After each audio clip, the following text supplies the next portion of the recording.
Hello and welcome to Designer Discussions with Jason and Miriam. Today, Jason's going to talk to us about the 10 most important things to consider when you run paid ads. Welcome to the Designer Discussions podcast with Jason and Miriam. Tune in each week where we talk about marketing, PR, and business advice for design professionals. Thanks, Miriam. This is the topic that we honestly do not talk about a lot on this podcast. One of the reasons why is because I suggest honestly that you hire somebody to do your paid ads because you can waste a lot of money.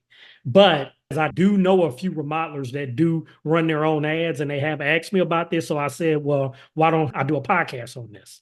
So if you run your own ads, I say first, ensure that you know what you're doing. If you don't, hire a professional because you can waste a lot of money.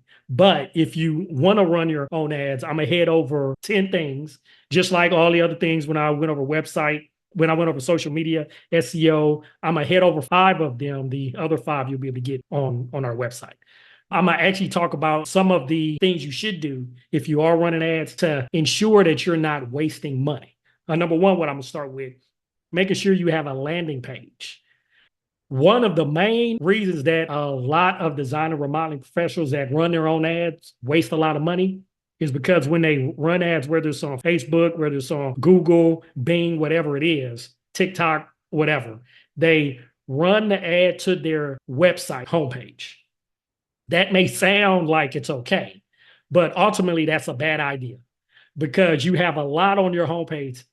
Typically on the homepage, you have an overview of everything else that's on the site. You have a little bit about who you are, you have the services you offer, you have some images of different projects, whether it be the kitchen, the bath, the whole home, a remodel, whatever it is. And you have the contact information. So it's a summary of the website on the homepage, which typically is a good idea, but in the ad world, that's a bad idea because it's information that does not pertain to the ad specifically.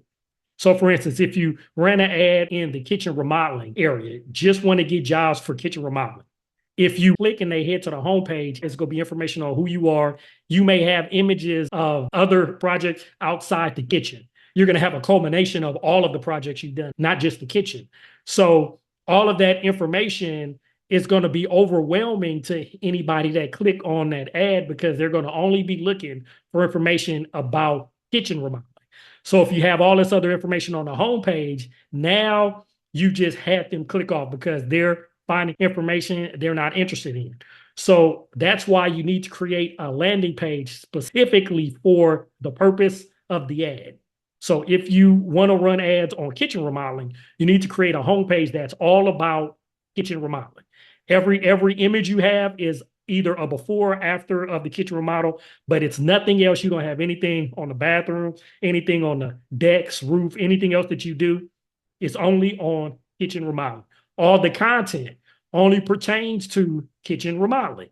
So this way, any end user that comes to that page, they're not able to be distracted by everything else that you do. They're only looking at what you do. And this one tip right here will save you a lot of money. This is where I see a lot of ads go wrong. They do not create a landing page specifically for the keyword. Okay. So if you don't listen to any of the other tips or head to the website to see all 10 tips, implement creating a landing page. All right. Next, when you run ads, you want to run ads around specific keywords that you want to target. Make sure that they're location specific. Make sure you just don't do kitchen remodeling in general. That is actually Chicago. You have Los Angeles, wherever you're located, you have that information in there so you can define the area because what often happens is I'll hear design and remodeling professionals say, I run ads and I got people outside of my area. I'm in Miami, but I got people that call me from Chicago, that call me from XYZ. Usually when I ask them what were the keywords, I rarely hear location-specific keywords. So making sure you have that in there, that's another way that you can lose a lot of money because you're going to pay for every click. And if somebody clicks on your ad outside of your area, even though it's not what you're looking for, you're going to pay for that click. So making sure you have location-specific keywords, okay? Next, when anybody comes to your site, you want to have some type of retargeting in place. Okay. So that's the third one. Some type of retargeting you want to have in place. So what happens, everyone that comes to your website will not convert. That's just impossible. It doesn't happen. So typically, when you draw individuals to your site, to your landing page, or whatever, you want to have some type of retargeting pixel on your site that alerts you somebody was on your site, but they did not convert. What that retargeting pixel does, it lets you know everybody that came to your site that did not take an action. And now you can retarget them because they've shown interest. So now you're actually targeting people that are interested in what you offer, but for some reason they didn't convert. This may have happened to you where you were on a shoe website where you were looking for shoes. You may have been looking for Nikes or Reeboks or whatever, and you did not buy anything. You will see an ad from that company either on your phone, on your computer, because they have a targeting pixel on their site for anybody that did not convert. So as a designer or modeling professional, you need to have that as well. So anybody that comes to your site that does not convert, they do not take an action. Like I said, you define what the action is, but typically it's an email, it's a call, that's a conversion. But if they did not do anything of that, now you can retarget them because they've shown interest, but for some reason they didn't convert. Typically, you pay less for retargeting anybody because they've already shown interest, whereas if you do a general ad, you're reaching out to people that you don't know if they're interested or not. Retargeting, you're only marketing to the people that have shown interest, but they did not convert. Okay, so making sure you have some type of pixel on your site where you can retarget them is important. If you do not know any of this, this is where I say you need some professional help because you need to have that on your website. Okay. The next one, what I want to do ties into that as well. So on your site, you want to have some type of tracking mechanism. So if you have a CRM, no matter what CRM you have, you should be able to have support from the CRM to help you do what I'm about to explain.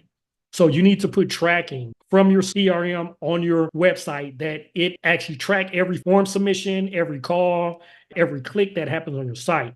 Because what that does is able to help you monitor the quality of the leads that come in, and you can adjust on your ad side or whatever you're trying to do accordingly. So making sure you have some type of tracking on your site. Like I said, whatever CRM you have, I don't care what it is, you should be able to have support to help you put some type of tracking. You understand what the quality of the leads that come into your site are so you can optimize and update ads accordingly.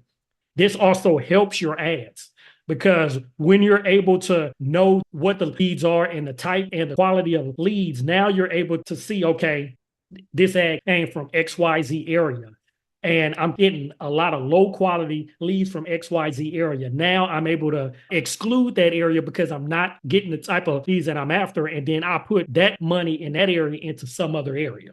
Or if you have a certain type of lead that was a good lead, now you're able to know exactly where they came from. So now you could put more emphasis on the ads in that area or on that type of lead. So it helps you optimize your ads campaign, but you don't know what is and what is not working if you're not tracking it. So making sure that you're tracking is important. Okay. Next, I would say is optional, but if you can, it helps having some type of video on your ads.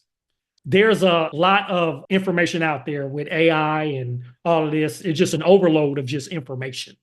So it's easier for you to get through to your end user if you have some type of video. So it does not always have to be you on video. It can be a collage of projects. You can do a slideshow. If you know how to use Canva, you could put all of the images in there and then you could create a slideshow. Easy to do.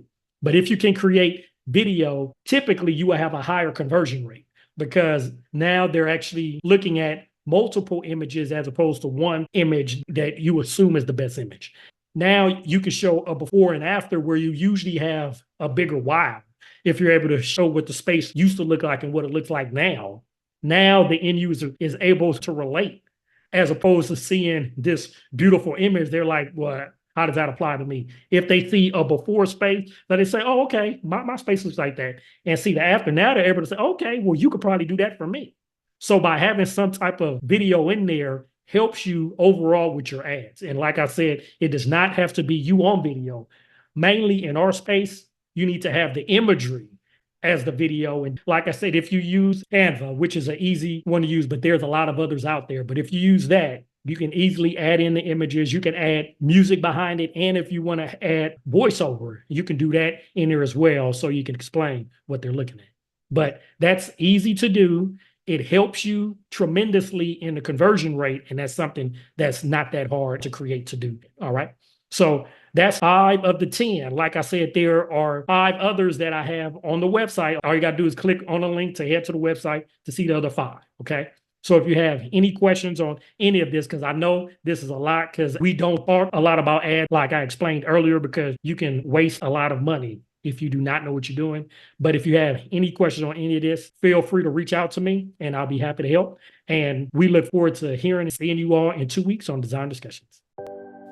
We hope you enjoyed this episode of Designer Discussions and all of the helpful information. Subscribe to our podcast, leave us a review, and share it with your friends. We look forward to having you back next week. For more information on the podcast and the marketing studio, visit designerdiscussions.com and follow us on social media.